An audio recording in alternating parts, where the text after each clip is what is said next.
नमस्कार, चरक उद्घोष चैनल में आप सभी का स्वागत है।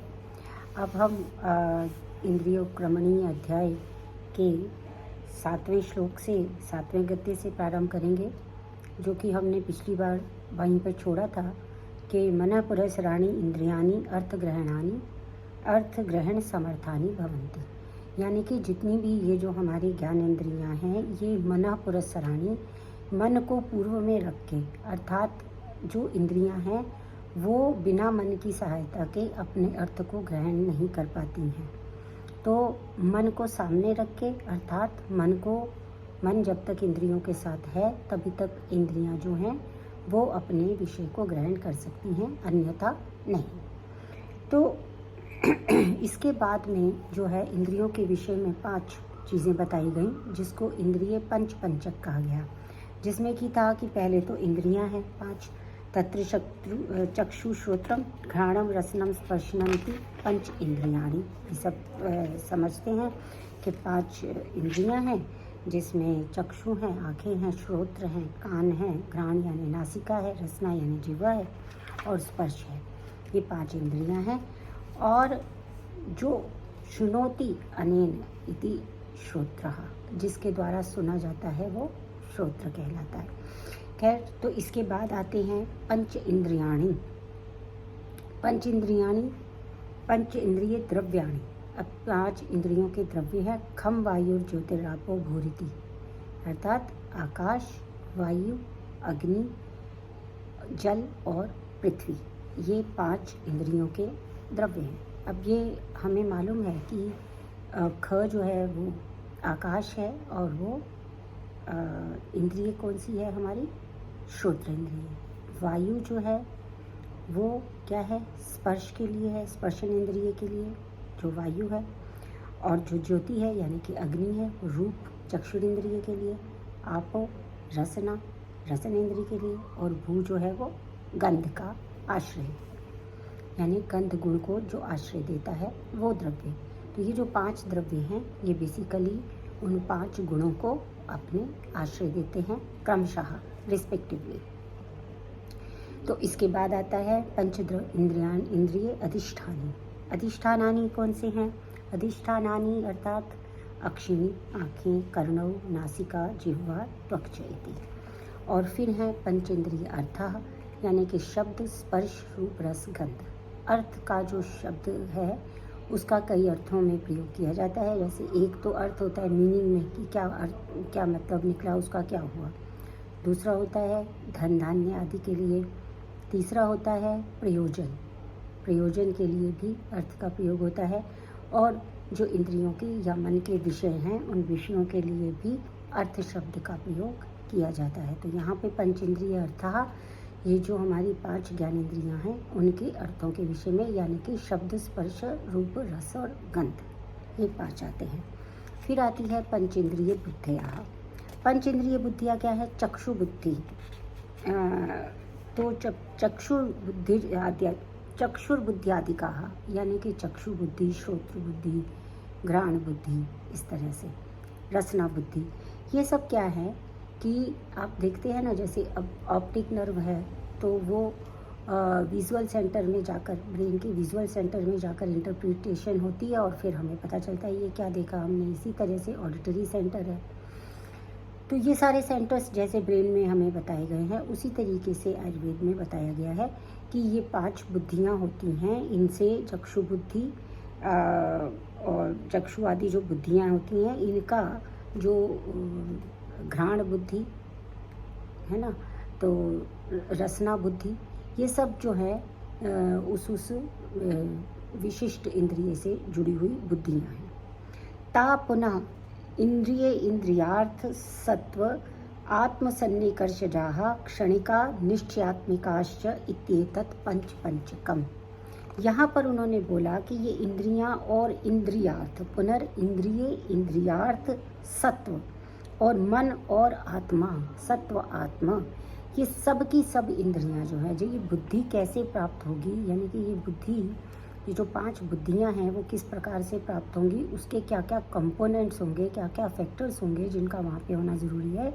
तो उसमें बताते हैं कि इंद्रिय है, इंद्रियों के विषय है, सत्व यानी मन है और आत्मा है। इनके सन्निकर्ष होने पर जब ये इंद्रियां अपने अपने विषय के साथ में आती हैं, सन्निकर्ष होता है, तब क्षणिका निश्चयात्मिका च, तब क्षणिका बुद्धि भी उत्पन्न होती है और निश्चयात्मिका बुद्धि भी उत्पन्न होती है। क्षणिका क्या है? जो कि क्षणिक रूप से जो नष्ट हो जाती है। जैसे हमने प्रत्यक्ष का भी पढ़ा हुआ है कि व्यक्ता तदात्व या बुद्धि, तदात्व यानी कि क्षणिक बुद्धि है, वो एक प्रकार से निर्विकल्पक ज्ञान है। निर्विकल्पक का अर्थ है कि कुछ है लेकिन हम उसके सारे स्पेसिफिकेशंस के साथ उसको नहीं जान पाए। वो एक क्षणिक रूप में, जैसे हमारे सामने से कभी कोई निकल जाता है तो हम सिर्फ इतना देख पाते हैं कि हाँ वो पर्सन निकला था, बस इतना ही। ये है क्षणिका बुद्धि। लेकिन इसमें भी इंद्रिय, इंद्रियार्थ और सत्व और आत्मा का योगदान है। लेकिन इसमें हम जो भी हमने देखा, जो भी हमने जो है अनुभव किया, उसका हमको स्पेसिफिक नॉलेज नहीं है। यानी कि हम डिफ्रेंशिएट करके नहीं बता सकते कि ये व्यक्ति ने किस रंग के कपड़े पहने हुए थे, क्या पहना हुआ था, मतलब ऐसा कुछ नहीं। बस हाँ वो देखा था, हाँ वो आया हुआ है, मैंने देखा, बस इतना ही। उसकी आगे की स्पेसिफिसिटीज़ जब हमें नहीं पता होती तो वो क्या होता है? क्षणिका बुद्धि। निश्चयात्मिका बुद्धि जो होती है वो अध्यवसाय रूप होती है, यानी कि वस्तु स्वरूपक, अवधारणा परक। अवधारणा परक का क्या अर्थ होता है? निश्चय करना, यानी कि हम उस चीज़ को पूरी तरह से समझ गए हैं, पूरा उसको सविकल्पक ज्ञान कहते हैं। यानी कि उसके बारे में हर एक एप्टीट्यूड से कि वो कैसा दिख रहा था, उसने कैसे कपड़े पहने थे, उसका मूड कैसा दिख रहा था, तो सारी चीज़ें जो है वो हमको फिर पता चल जाती हैं। तो उसको हम निश्चयात्मक बुद्धि कहते हैं। तो यहाँ पर क्या है कि इस पूरे चीज़ को क्या कहा गया है? इंद्रिय पंचक। तो यहाँ पर एक उदाहरण भी दिया गया है, प्रदीपत अर्ची ज्वलनवत, यानी कि जैसे दीपक की लो के जलने के समान। दीपक की लो कैसे जलती है कि पहले उसमें एक दिया होता है, एक बाती होती है, तेल होता है और उसको जलाने के लिए कुछ ना कुछ आँच होती है, आग, अग्नि होती है, चाहे वो माचिस से हो या किसी भी अन्य साधन से हो। इन सब के साथ में ये होता है। और निश्चयात्मिका जो है वो वस्तु स्वरूप परिच्छेदात्मिका, ऐसा कहा है, वस्तु स्वरूप परिच्छेदात्मिका। इस शब्द का अर्थ ये होता है कि वस्तु के स्वरूप का अलग अलग डिफरेंट जो उसके कंपोनेंट्स हैं उनको डिफ्रेंशिएट करके देख पाने के लिए कि हाँ उसके हाथ लंबे थे, उसकी उंगलियां छोटी थीं, वो किस कदकाठी का था, कैसा संगठन था, हर एक बात में अगर हमें पूरा ज्ञान हो जाता है तो उसको हम निश्चयात्मिका बुद्धि कहते हैं। इसके बाद आता है कि अध्यात्म गुण संग्रह। अध्यात्म के गुण संग्रह क्या है? मनोर्थो बुद्धिरात्मा चेति आध्यात्म द्रव्य गुण संग्रह। यहाँ पर अध्यात्म यानी कि जो अपने आत्मा के साथ में रहता है, हमारे अधिकार क्षेत्र में रहता है, वो क्या है? मन है। मन के अर्थ हैं बुद्धि और आत्मा। मनोर्थो बुद्धिर आत्मा च इति, यह अध्याय द्रव्य और गुणों का, अध्यात्म द्रव्य और गुणों का संग्रह है। और शुभ, और क्या होता है? शुभाशुभ प्रवृत्ति निवृत्ति हेतुश्च। और ये क्या होता है?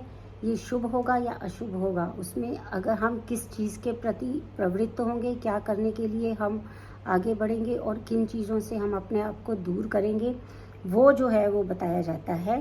प्रवृत्ति, शुभ अशुभ प्रवृत्ति और निवृत्ति का कारण होना। और ये सब जो है कर्म जो है वो द्रव्य के आश्रित मतलब होता है। द्रव्य आश्रितम च कर्म यद उच्यते क्रिया इति, जिसे क्रिया कहा जाता है। कर्म अर्थात क्रिया द्रव्य के आश्रित होती है। अब इसमें क्या हुआ? मन जो है वो एक द्रव्य है, कारण द्रव्य है, और आत्मा जो है वो भी कारण द्रव्य है। तो मन बुद्धि अहंकार जो हम लेते थे, तो यहाँ पर मन बुद्धि और आत्मा ये क्या है? ये द्रव्य हैं, ये कौन से द्रव्य हैं? ये कारण द्रव्य हैं। और इनमें रहने वाले जो अर्थ हैं वो क्या है? वो गुण हैं। अर्थ हैं जो क्रियाएं हैं, क्रिया यानी कि कर्म है, और जो मनोरथ है, मनोअर्थ जो होते हैं वो सब क्या है? वो हैं गुण। ठीक है ना? तो इसका मतलब क्या हुआ? तत्र गुणः, यानी कि यहाँ पर मनोबुद्धि विवक्षता इंद्रिय बुद्धि नाम पंच पंचज्ञ केनैव गृह्णात्, यानी कि इंद्रियों का पंच पंचक से ही ग्रहण हो जाने के कारण यहाँ बुद्धि पद से मन की बुद्धि समझना चाहिए। क्योंकि इससे पहले हमने जब इंद्रिय पंच पंचक पढ़ा तो वहाँ पर हमने क्या पढ़ा? इंद्रिय बुद्धि, जैसे हमने अभी पीछे पढ़ा इंद्रिय बुद्धि। तो यहाँ पे जो मनोर्थो बुद्धिरात्मा है, ये कौन सी बुद्धि है? तो ये बुद्धि जो है ये मनोबुद्धि है। आप ये देखेंगे, देखिए आप को इसमें मैं जो ये एक मॉडर्न पार्ट से अगर हम इसको थोड़ा सा समझने की कोशिश करें तो एक होता है परसेप्शन। वो परसेप्शन हमको इंद्रियों ने दे दिया, वो परसेप्शन उसके कारण भी हमारे ऊपर एक कोई ना कोई इम्प्रेशन पड़ा है, उस परसेप्शन से भी हमारे ऊपर कोई ना कोई इम्प्रेशन पड़ा है। लेकिन ये जो मनोबुद्धि है, इसका मतलब क्या हुआ कि उसने वो परसीव किया और फिर उसके ऊपर विचार किया। दिस मनोबुद्धि इज, जिसको हम अभी कहते हैं कॉग्निशन, थॉट प्रोसेस।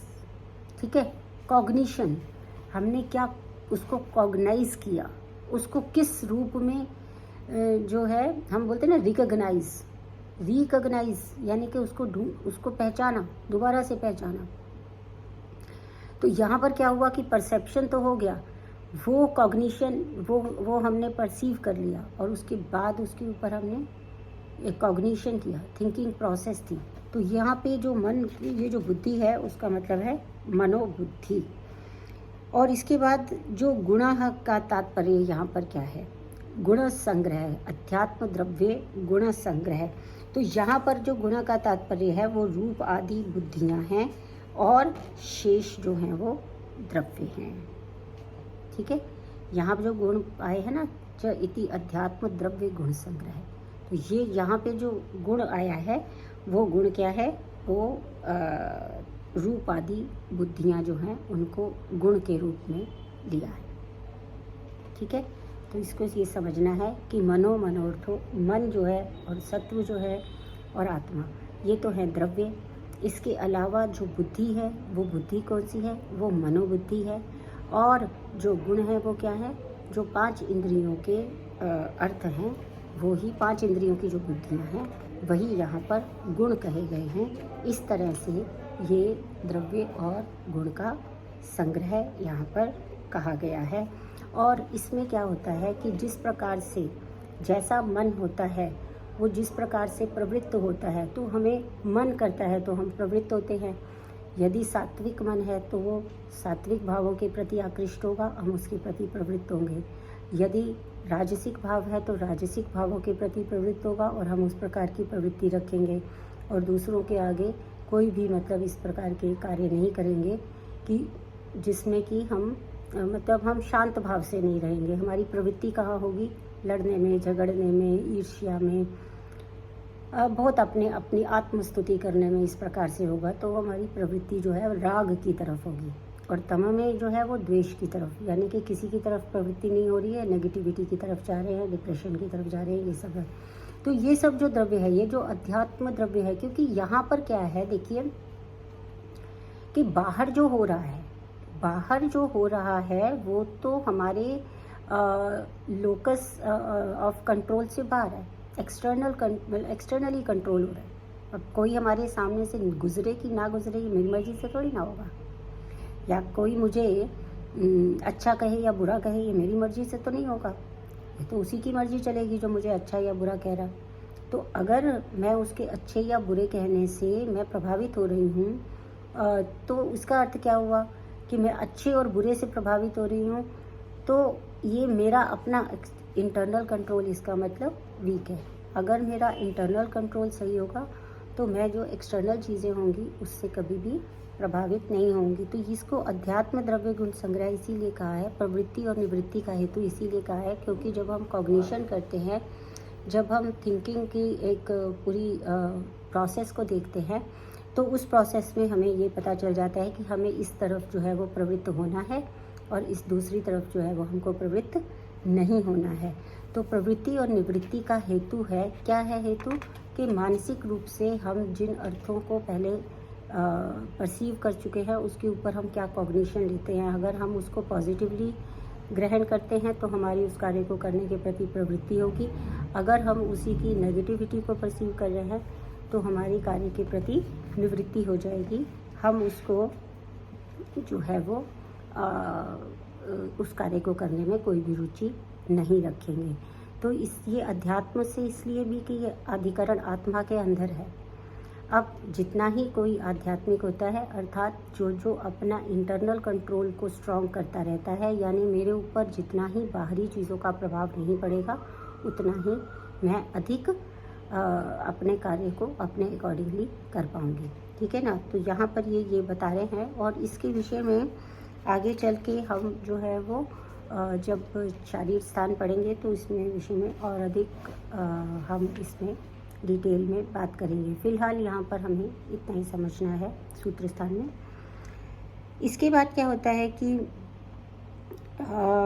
तत्र अनुमान गम्यानां पंचमहाभूत विकार समुदायात्मकानाम अपि सताम इंद्रियाणाम तेजश्चक्षुषी खम श्रोत्रे घ्राणे श्रुति आपो रसने स्पर्शने अनिलो विशेषेण उपपद्यते। तत्र यद् यद् आत्मकम् इंद्रियं विशेषात् तद्तद् आत्मक सेवार्थम अनुग्रहणाति तत्तत् स्वभावात् विभुत्वाच्च। ये जो गद्य यहाँ पर बताया गया है उसमें क्या है, स्वस्वभूतानुरूप विषय ग्रहण करते हैं।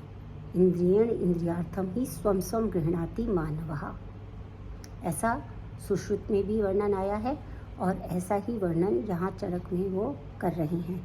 स्वस्वभूता, क्योंकि हमने बताया है कि सभी इंद्रियों के अपने अपने द्रव्य होते हैं और वो द्रव्य क्या है, वो महाभूत है।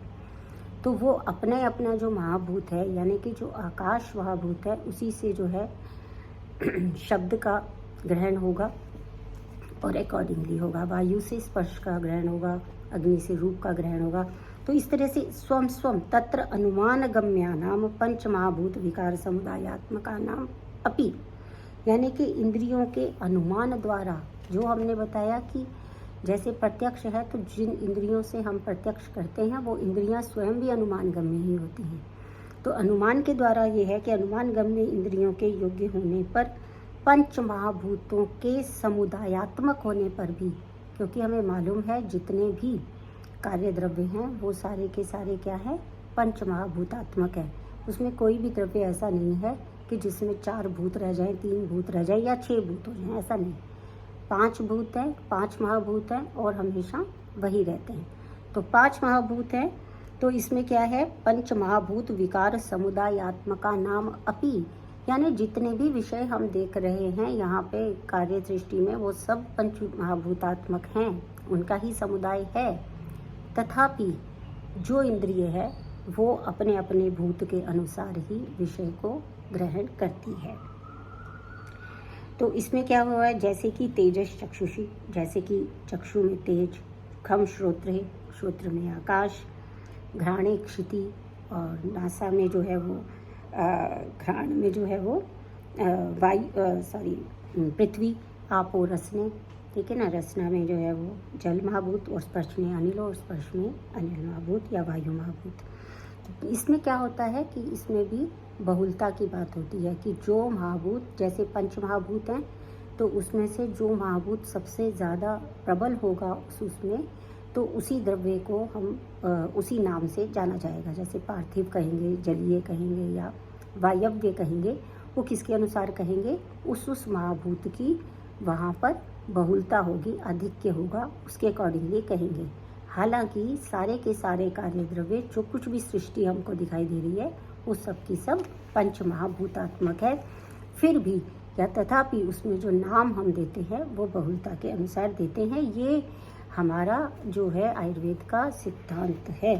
तो इसमें वो क्या कहते हैं, तत्र यद यद आत्मकम इंद्रियम विशेषात तद तद आत्मकम एव अर्थ अनुगृह्णाति। जो जो उसके लिए डेजिग्नेट कर दिया गया है, जो जो इंद्रियों का बात है, वो विशेष रूप से उसी के साथ तादात्म्य बनाकर उसी का अर्थ ग्रहण करने में समर्थ होती हैं, दूसरे का अर्थ ग्रहण करने में समर्थ नहीं होती हैं। क्यों होता है? 2 कारण बताए इसमें। उन्होंने कहा तत्स्वभावात् और विभुत्वाच्च।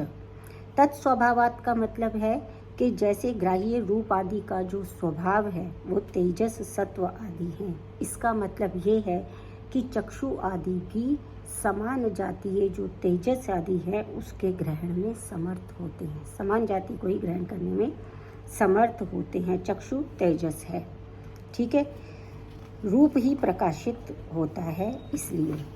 और इसमें जो होता है कि विभुत्वाच्च, विभुत्वात् का मतलब वही है जो हमने पहले बताया कि जो अधिकता जिसकी होगी उसी के अनुसार उसको लिया जाता है। तो विभुत्वात् बहुलतावाद है और एक है स्वभाव।